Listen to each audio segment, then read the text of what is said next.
everybody. Welcome to episode number 40 of Coffee Time with Byron. I am your host, Byron, alongside former MLB player of, let's see if I did my math correctly, it looks about 16 years, almost 17. Long-time pitcher and reliever, it looks like, Roberto Hernandez. How are you doing today? I'm doing good. Just chilling out here in the back porch of my house over in Treasure Island. There you go. You're one of the very few because you played for the original Devil Rays. You're one of the very few that are still living here. What's it like playing here and then living here throughout your career and still living to this day here in Florida? What's it like living in Florida? It's awesome.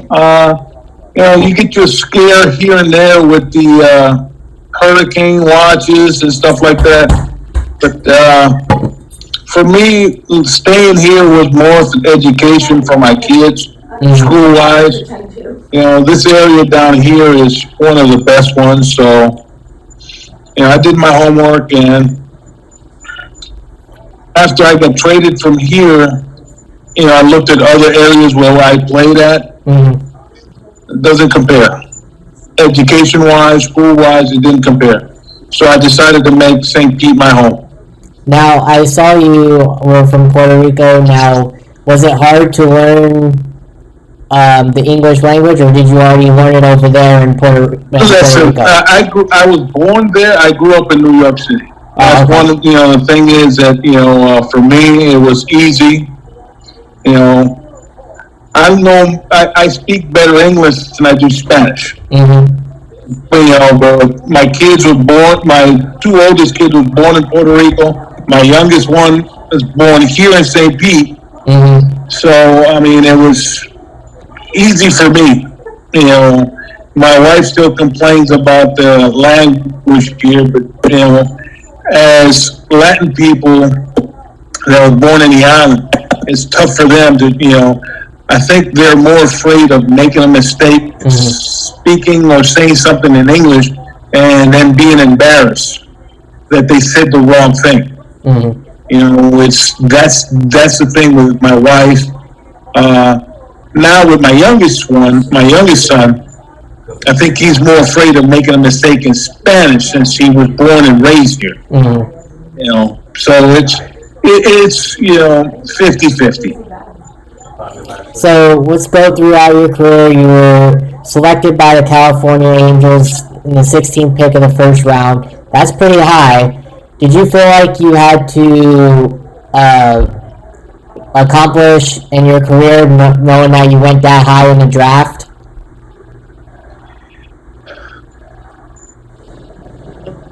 Let's go back. I was drafted then. I put so much pressure on myself that because I was drafted by them, that I wanted to prove to them that I was worthy of the pick. A lot of kids that get drafted in the first round put unwanted pressure on themselves because they get drafted in that slot. And what happens is that you add more pressure to yourself than you need to. The one thing when I really took off was when I was traded from the Angels to the White Sox, and I said, you know what? I just got to have fun. Baseball is played with the mentality of a 12-year-old. Even though you're getting paid, once you realize that you just got to have fun while you're on that field, everything slides into their slot. The more pressure you add to yourself, the worse it gets. And I was guilty of adding so much pressure on myself in the beginning that I wanted to prove to them that they made the right choice. Mm-hmm. I was trying to please them before I pleased myself. I gotcha. So is that what a typical mindset of a high draft pick is supposed to be? Oh yeah, yes. You know, you want to prove to them, you want to prove to the world, you want to prove that you were picked. Sometimes you want to prove that you got screwed over because you were picked later than some other kids. Mm-hmm. Baseball is the hardest sport in my mind out of all the sports when you get drafted. Mm-hmm. Remember, NFL has no minor leagues. Right, they don't. Yep. NBA has no minor leagues. Right. And you have two other sports, NHL and the major leagues, MLB, that has minor leagues. Very few go from college straight to the big leagues or straight to the pros. Mm-hmm. You have to do your internship, tutorship, whatever you want to call it, in the minor leagues, in NHL and in MLB. You got to earn your stripes. And once you get drafted in the MLB or NHL, you have to go through the rigorous of the minor leagues. And everybody that's in the minor league was a big dog in their own city or own state.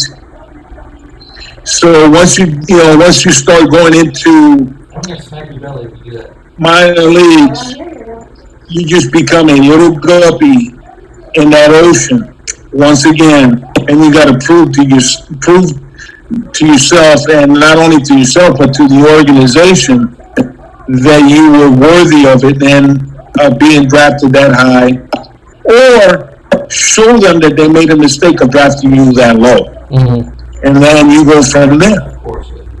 Now, do you think if you were drafted in the later rounds, do you think you would have had that same pressure, or do you think you would have handled it easier than putting a lot of pressure on yourself?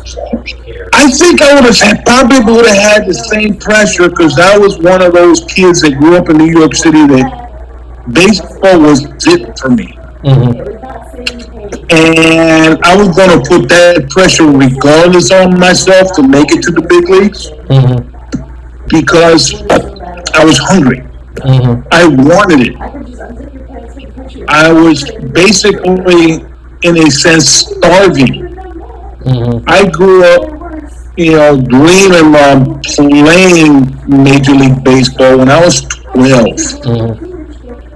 One of the things that I have in mind, that I have, in the past, that I followed my dreams.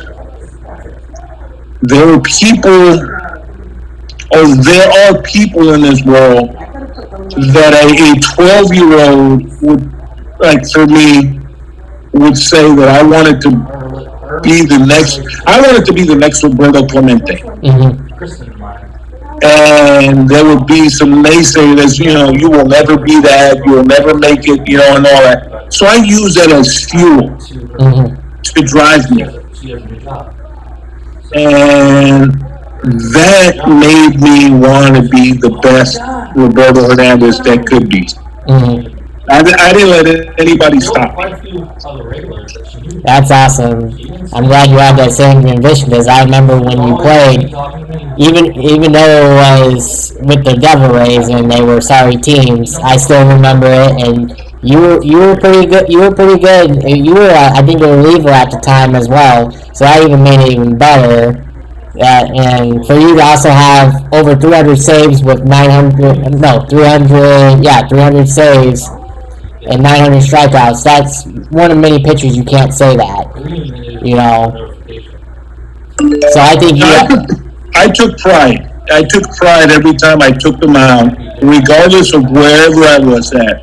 If I was on a team like, the 3 years I was here with the Devil Rays, I think we won 60 Yeah. some games every year. Yeah, it was horrible. Yeah. It was hard to deal with, but my ego, my pride would never ever. Once I stepped on the mound, I said, oh, regardless, if there was a game to be saved, I was going to do everything in my power Mm-hmm. to get the job done. The year, 98 was a tough year. 98 for me was probably my toughest year because I started out, should have been on the DL, on the disabled list, because I had shoulder tendonitis, but I fought that. I said, no, I'm not going to go on a DL. So I started real slow, and struggled in the early part. But I'm like, this is the inaugural season. I'm not gonna start the year on the DL. Right. But afterwards, the following year, every game that I went on the mound, I took it personal. Personally, you have to, especially when you're playing against the Yankees and Boston, because that's our division. Right. Toronto. Right. They basically penciled up to be in the last place, which was, if I was doing the predictions, I would have put us in last place also. Right. Comparing ourselves to teams, that has been established and, perennial powerhouses. Right. But the game's not played on paper. Yeah. It's played on the field. And the people that play out there are the ones that decide it. Yeah.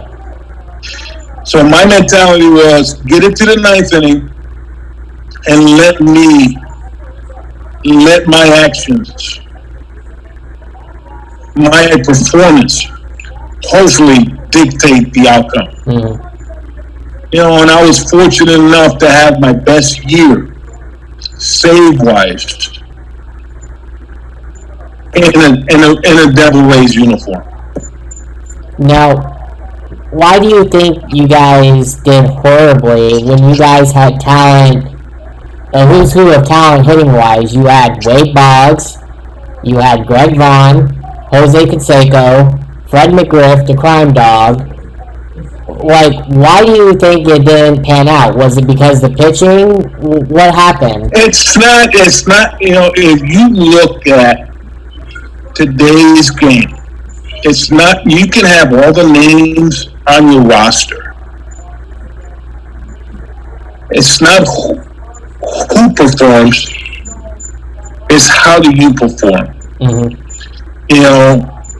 There's another thing that everybody doesn't talk about is chemistry. Mm-hmm. If you don't have chemistry as an organization on the field, from top to bottom, you will never win. Mm-hmm. When we played the Yankees, those 98, 99, and 2000, they had chemistry. Mm-hmm. They had swagger. And that swagger, when they were on the field,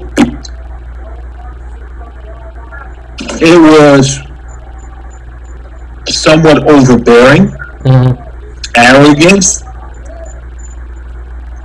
to the point to where I couldn't stand it. They knew when they stepped on the field that they were going to win. When we played those same years, the feeling was, how are we going to lose this one?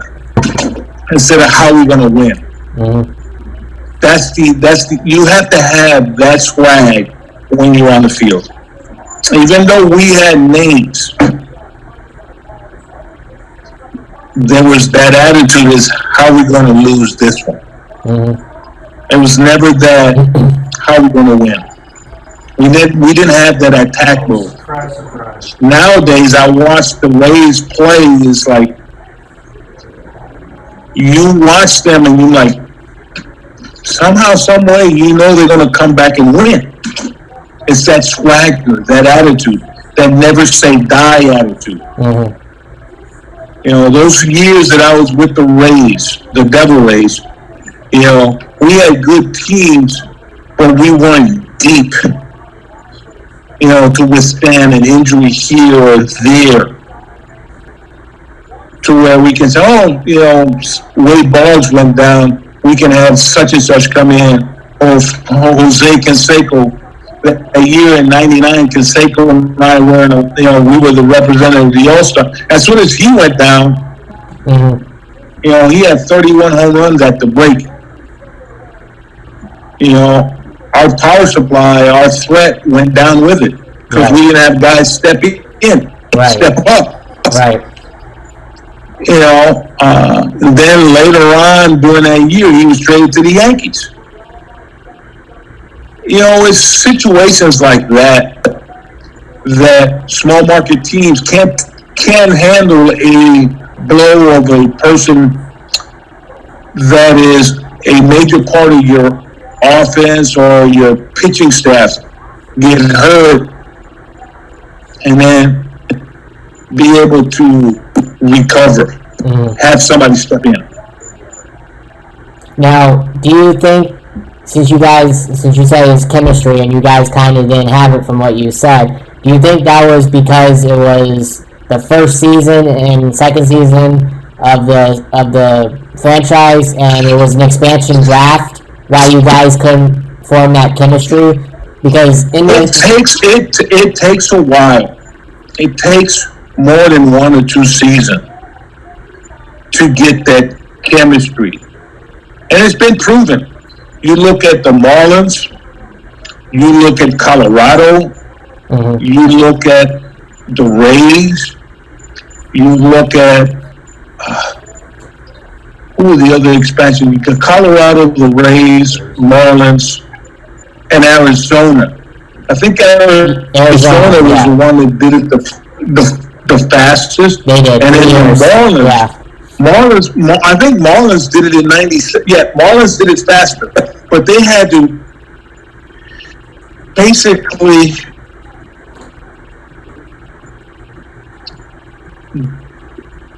go through free agency to get the right players, and basically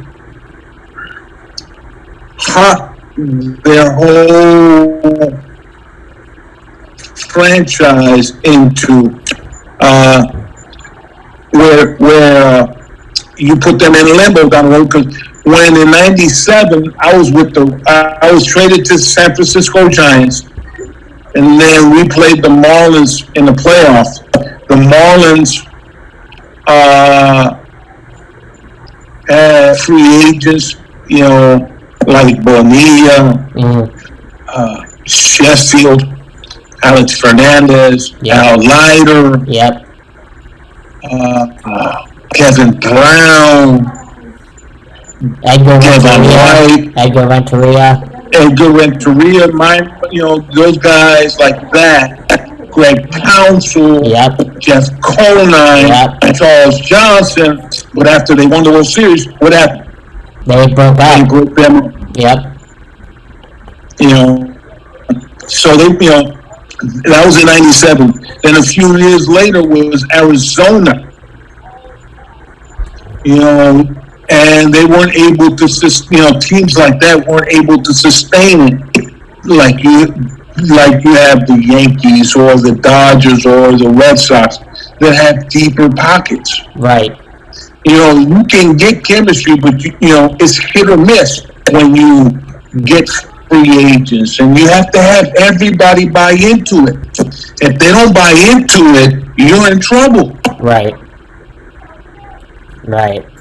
That is true. I agree with you on that.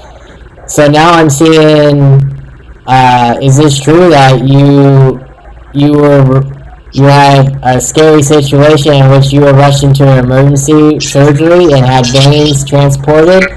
Was that? Oh yeah, that was 1991 before I even got to the big leagues. I had blood clots in my right forearm. I thought I might, at one point I thought they might have to chop my right arm off. There were times where I would throw balls and not feel balls coming off my fingertips at all. It was a scary situation, and I was in the minor leagues, and I wasn't even in the big leagues. I was in 1991. I had surgery. I had exploratory surgery to where they removed the vein from my leg, removed my forearm. I was the guinea pig that they tried that surgery.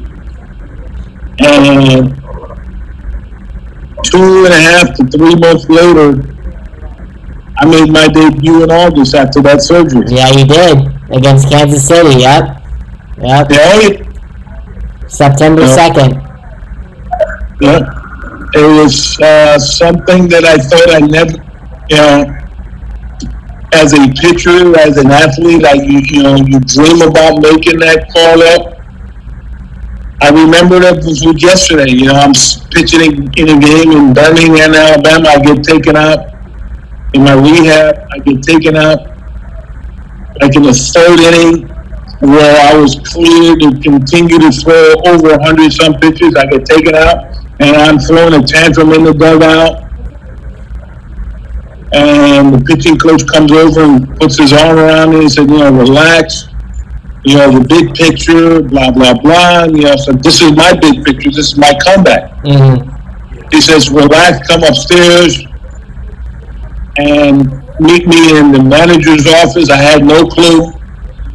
He comes around, after I take my spikes off, I go to the manager's office. He hands me a beer and he starts crying and said, "You're going to the big leagues." And I started crying. I remember it like it was yesterday. Things like that, you don't ever forget. So, now, in 93, it says you were instrumental in the White Sox drive for the American League West Division. At the time, you guys were in the West Division. Oh, yeah. Take us back through that season. What do you remember most about that season? Because you had 21 saves and you went 2-1 in the second half of that season. It was a magical season. I mean, it was something that you will never figure. Ozzie Guillen at short, Joey Cora at second, Frank Thomas at first, Robin Ventura at third base. You had Tim Raines in left, Lance Johnson, and if I'm not mistaken, Ellis Burks in right field. Yep. Or Portables. I don't remember one of those guys. It was something. And George Bell, Karkovice, Lavalier, Wilson Alvarez, Jason Beret, Jack McDowell, Alex Fernandez. It was something that, for me, I learned that no matter how hard you work, if you don't pull for each other, you'll never make it. But everybody on that team pulled for each other. That season, we had guys come up like Jason Beret. We had a utility infielder named Craig Graybeck. Whenever he got a start, he did something great. It was magical. It was magical, and it was something that they never gave us credit from the beginning, saying, will they close? I had just beaten out Bobby Thigpen and Scott Radinsky for the closer's job. Right. And in spring training, and the thing that I remember the most was, out of spring training, Bobby Thigpen said to me, pulled me aside and said, "I'm going to make you the best closer in the American League." There you go. Because, you never see or hear things like that. He tutored me. He mentored me. Yeah, you don't see that often. To take over his job. Right, yeah, you don't see that often. No. When somebody's younger coming up for your job, you see, alienation or the Right. mistreatment and stuff Right. like that. No, no. He took me under his wing. Right. He made sure I was ready for this. And that's the thing I remember the most. So you made two All-Star appearances. You made the looks like here you made the '96 and '99 All-Star teams. What was that experience like playing in that game? And did you get to experience my favorite part of the All-Star weekend, the home run derby? What was that like? I was in both. I was watching both. But I was more of a fan spectator. Why? Because I couldn't believe I was in those All-Star games. I'm rubbing elbows with these All-Star games. Play. I'll go to the 99. It's in Fenway. Right. And I'm watching Pedro Martinez warm up. Yep. Yep. And he strikes out the first three. Yep. Yep. The first three, and then yep. He strikes out, 5 out of the 6 Hall of Famers that are coming up. And I'm saying to myself, I have to follow up that shit. Whoever came in after him, like, we got no plan. It was so electric. It was. It was the most electric game I've ever been a part of. Most exciting game. It was unreal. And I know both games that I was part of, we won both. But it was just like something that I don't even remember the outcome.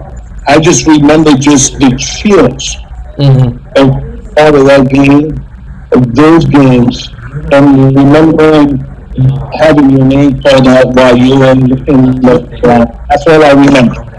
That's all I remember. But were you ever there for the home run derbies? Yeah, I was there for both.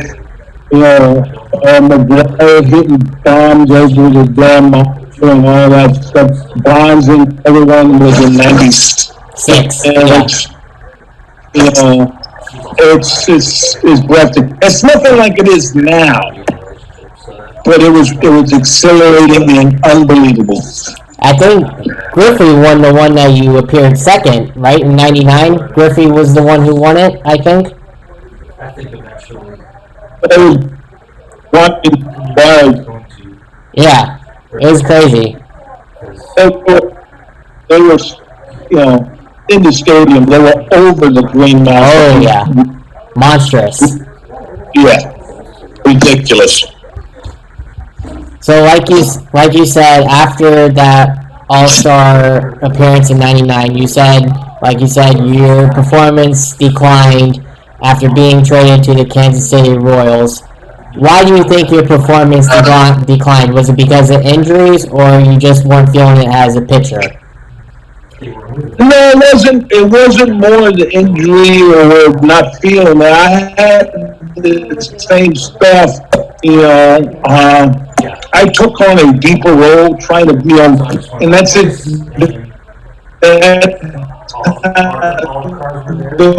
During those, the mentor the young kids, and I was still closing games, but we weren't a competitive team when I was in Kansas City. Right. So we weren't in a lot of games. So when you had, when you were a closer and you're not, you can go within a week or two before you get a game to save.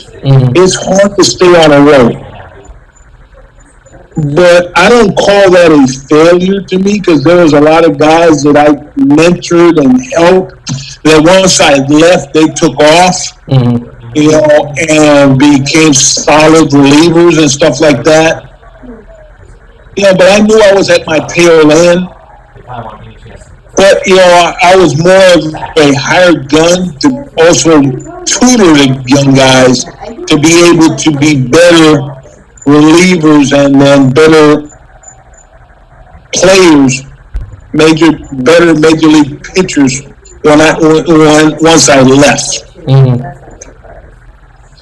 Once I left them and I started bouncing from them to Atlanta, to Philly, that's when you saw a little bit of the decline, and I wasn't closing it as much anymore. Yeah, August of 2007. Let's see if you remember this. You appeared in your 1,000th career game against the Houston Astros. You were the 11th pitcher to ever do that in the history. What was that experience like, and how is that to you personally in your career?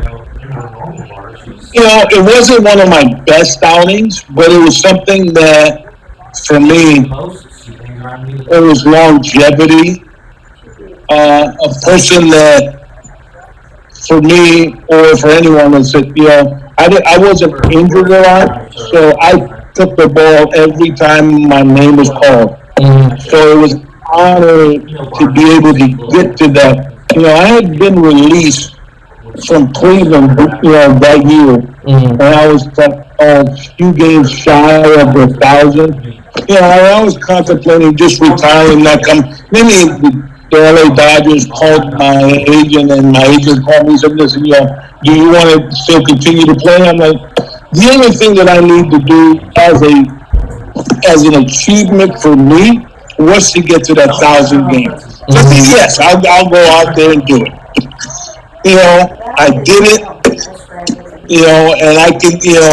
One of my heroes was Jesse Orozco, and he had pitched over, I think, 1,200 games, and he pitched for my hometown team, the Mets. So I said, if I can be able to be put in the same breath as him, so be it. So that was my last goal, to try to get to the 1,000 game, and I did it. It wasn't the best outcome, but on my 1,000th game, I finally did it. And it was a great moment for me, great moment for my kids. At that time, I think they were 8-year-olds and 6-year-olds, and I think a 2-year-old. So it was basically, a great moment for me and my family. So looking back at your career, besides from that moment when you appeared in your 1,000th game, what would you say was the most defining career moment you had in your career? My debut. Your debut? My debut. My first game in the big leagues, where it showed me that perseverance and hard work and my belief that I belong. And I had a no-hitter through 6 innings against the Kansas City Royals, and it showed me that if you believe in it, it will happen. Baseball, once everybody gets to AA, AAA, in the big league, everybody has the talent. But you have, it's 90% mental, 10% physical. Right. And the people that deal better with the mental aspect of the game are the ones that make it through life in baseball. Now, you were a part of some good teams, some bad teams. Do you think you had a shot to legitimately make the World Series and win it with one of those teams? Well, I was on the 2006 New York Met team that we were one game away from making it to the World Series. I think the 93 team with the White Sox, we were legit also. When we ran into a Toronto Blue Jays that was such a juggernaut. Unfortunately for us, when I was with the Mets, we lost 2 starters in the playoffs, and we lost in Game 7 to the Cardinals, who wound up winning the World Series that year. We were close, but that was the closest I've ever gotten to.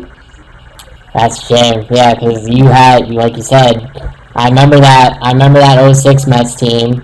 You had who's Yeah. who on that team? You had Mike Piazza. You. I think Oliver Perez was with you, wasn't he, on that team? Yes. We had Billy Wagner. Yeah, Billy Wagner. David Wright, Jose Reyes. Yep. You had who's Carlos Delgado, Carlos Beltran. I mean, we had a stacked team, but we had two guys go down, in that prior to playing the Cardinals. We had the one big blow that we lost was El Duque Hernandez. And if we had him, we would have probably won the playoff, but we didn't. Now, who would you say in your career gave you the most fits, and who did you have the most success against? Most fits is Edgar Martinez. Because he made I've heard that a lot. Yeah, I've heard that a lot about him. Yeah. The easiest success was Pat Burrell from the Phillies. I can roll things up there and he wouldn't hit. Do you remember what Edgar's average was against you? Do you remember? No, I don't. Man, I don't want to know. Edgar was the toughest out ever. I've heard that a lot, and he was just a DH. He mastered that role. Man, he was more than just a DH, man. He was a student of the game, man. Edgar was a tough person to crack. Yes, he was. Yeah. I agree on that. There were probably guys that hit me more than he did, but I've never sweated more on the mound once. I'm like, oh shit, I got to face him today. Now that's the attitude. Now Pat Burrell surprises me because he was a good hitter. That surprises me that you had the most success against him. Oh, I don't think he put a ball in play off of me. Wow, that's crazy.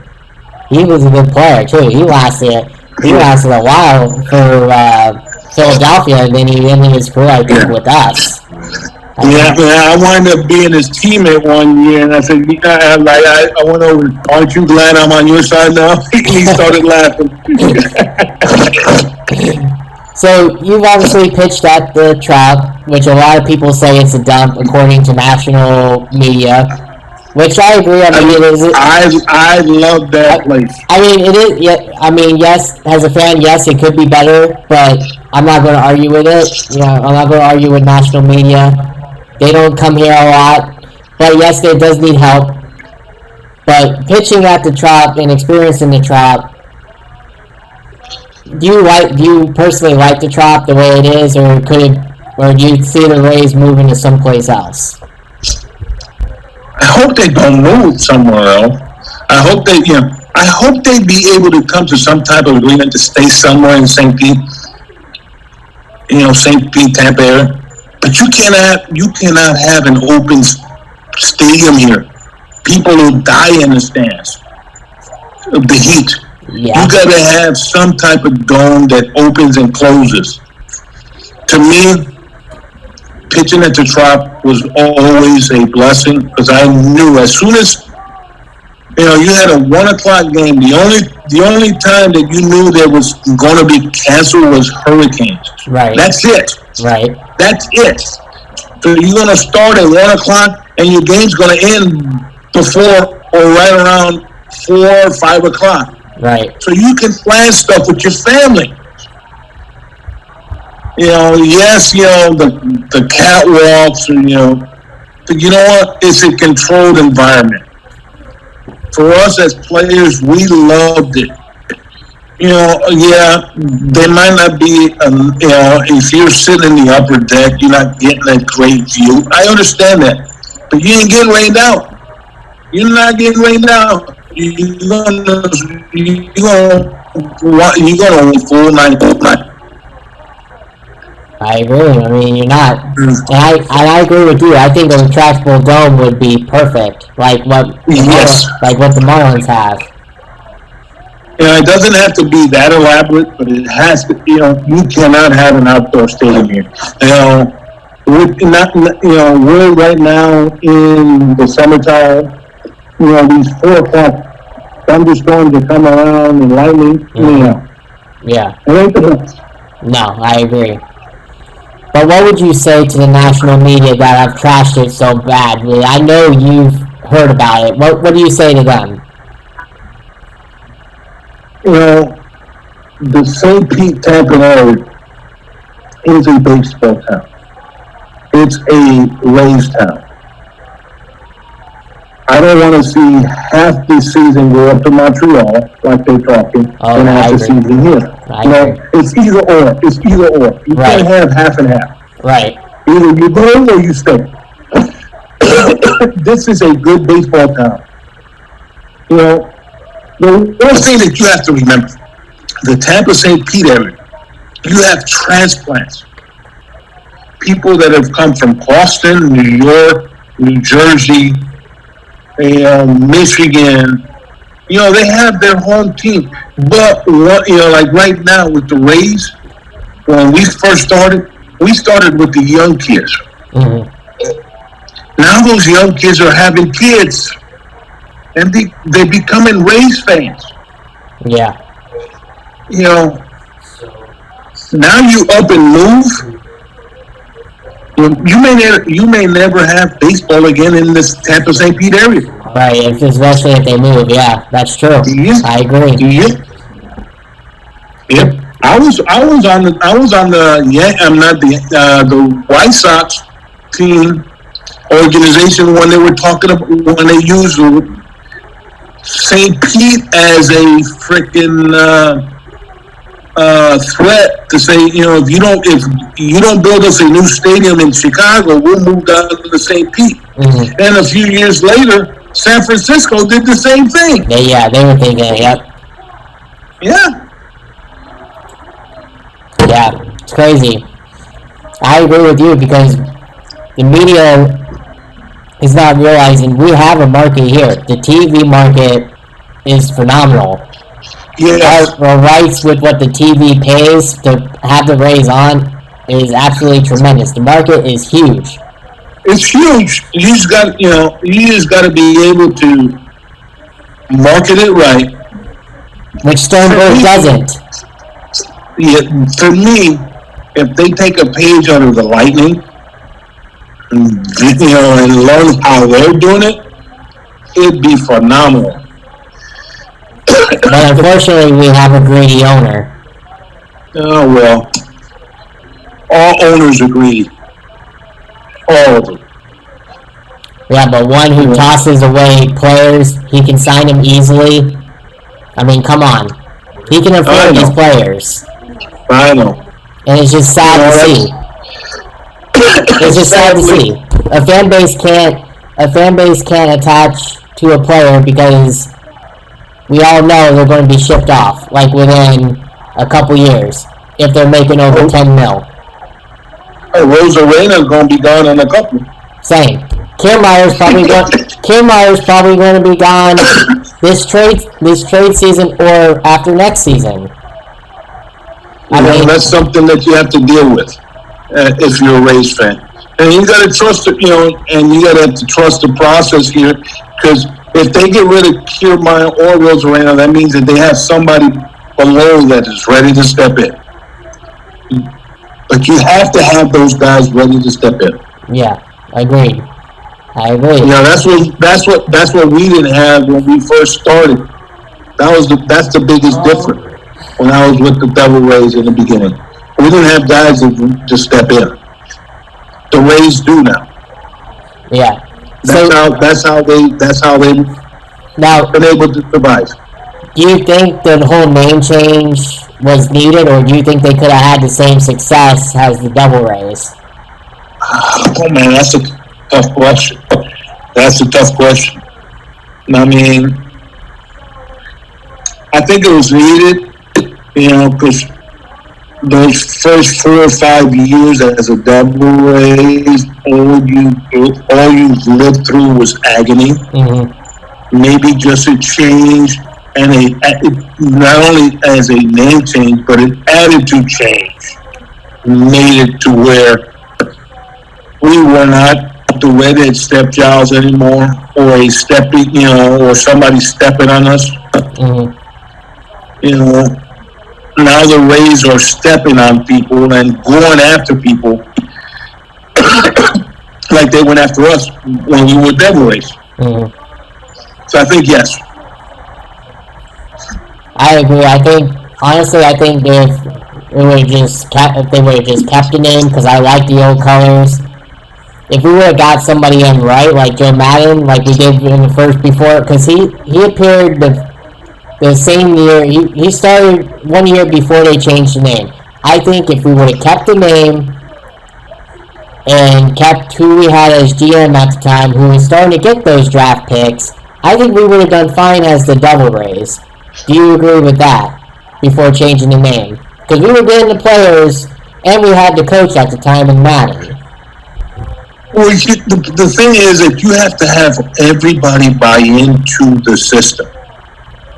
And I think when Joe Madden came in and changed the philosophy, that's when everything changed. Plus, players started buying into it. Mm-hmm. You know, they started buying into that we were not going to be just another stepping stone for the other teams. We were going to be the ones doing the stepping. Mm-hmm. Once you have that belief, you know, it doesn't matter if you have talent. You can have all the talent in the world, but if you don't believe in it, you're not going to win. But if you have minimal talent, but you believe, you can win. Mm-hmm. You got to have the belief first, talent second. And that's what happened. You know, I mean, fortunately for the Rays during those times, it was Joe Madden's philosophy. Right. Basically. Yeah. It was. And it's sad they had to get rid of him, but whatever. That's all on the owner. But it is what it is. So we can't argue there. So got at least a couple more questions to ask you, and then we'll end it. Seeing your stats and your over 1,000 career games, 900 strikeouts, 300 saves. I hate to bring up the topic because it's a touchy subject to some players. Do you think you deserve to be in the Hall of Fame with those kind of numbers? Do I deserve? I don't think so. Do I deserve to be mentioned in that group? Yes. But I never won a World Series. Mm-hmm. I never once won a Rolaids Relief Man Award. I finished second once. I finished in the top 5 a couple of times. Mm-hmm. You know, I'm more realistic. I'm honored that my name has come up in that. But if I was voting, I would come shot. Mm-hmm. I would come shot. You know, there were guys when even before my name came up, there were guys like Lee Smith that wasn't in and he finally got in. Mm-hmm. There's guys like Billy Wagner that should be in that hasn't gotten in. Mm-hmm. There's others that should be in that haven't gotten in. You know, and quite honestly, I'm realistic. Mm-hmm. I'm flattered to be mentioned on that group, but do I deserve to be in there? No. That's just me. Very truthful. I like your stance on that. Because a lot of players would say, "Yeah, I deserve to be in it." You know, I mean, it's an honor to be in the mention. But my opinion, I believe, some of the guys that I've had on here have said that. It was like, okay, at least you're honest. You know, if you think you say you think you do, you think you do. You know. Yeah, I'm being honest. I'm being blunt. You know, there's other guys that haven't been in, that are ahead of me, way ahead, that I think that should be in. If they don't get in, I got no leg to stand on. Right. Let's see. So now, I asked this to everybody. I know you still follow the game to this day. And it's early still. Who do you see winning the World Series, and what teams are in it? Oh my God. There's still long season left. I'm partial to the Giants because I played there. And I'm partial to the Rays because I played here for 3 years. And live here, yeah. I live here. There's so many good teams. You can go from the Rays to the Giants to the Dodgers to the Padres, to the White Sox. If the White Sox had their whole team, that's still half of them are on a DL, and come back, I would put my money on the White Sox. There you go. Now that's saying if they come back healthy enough to where they can still participate, because you got basically their entire outfield out, their catchers out. Yep. Their whole starting staff is still healthy. And how are they still winning? I don't know. Right, I agree. But if I'm a betting man down the road, I'm not going to put it past the Dodgers to make a couple of trades here and there and bolster what they have, because right now they can run away with a trade or two. I agree on that one too. Yeah. Make that team invincible. I agree. Yeah. I would put the Dodgers or the White Sox. And who would you see coming out of that World Series if those two teams made it? If they both them, my heart would be picking the White Sox. My brain would be picking the Dodgers. There you go. And I played for both. Yes, you did. Put it that way. There you go. So that makes it even more tougher. Yes. So, looking back at your career and looking at the relief pitchers of today's game and the kids that are growing up in the game today, what advice would you give them to handle pitching in today's game? Believe what you got. Trust in what got you to the big leagues. It's try to do something different once they get to the big leagues. And trusting what got them to the big leagues. Everybody does that. I did it. It didn't work.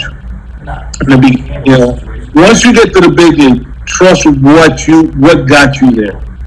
Believe in yourself. And I was doing pretty good for a year. Everybody that gets to the big leagues gets in awe. Like right now, I'm facing Fernando Tatis. I'm facing Nolan Arenado. I try to show it time. If they bleed just like you, they bleed red. They're human. Don't give them too much credit.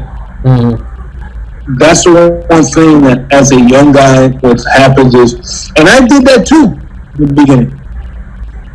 I gave the opponent more credit than they deserve. And that's human nature. Human nature. It is, you're right.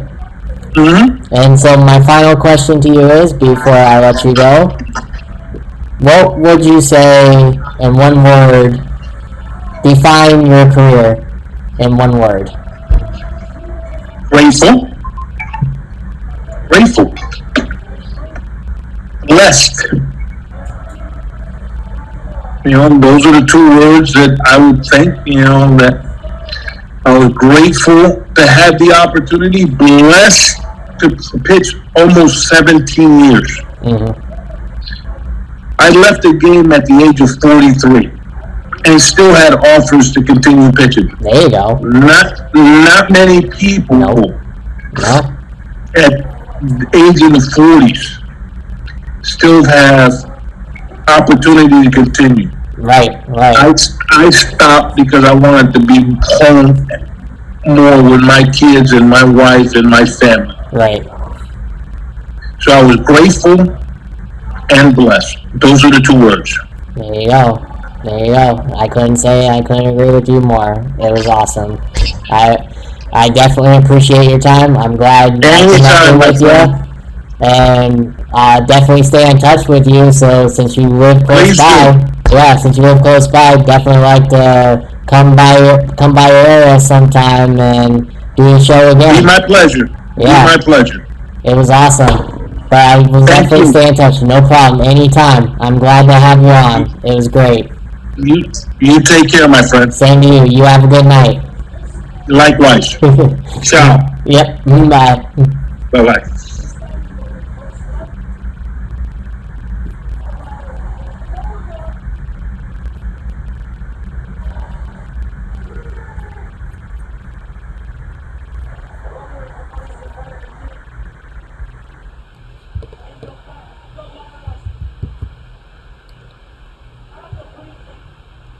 Well, that concludes episode 40 with Roberto Hernandez. Hope you guys have a good night. Take care. And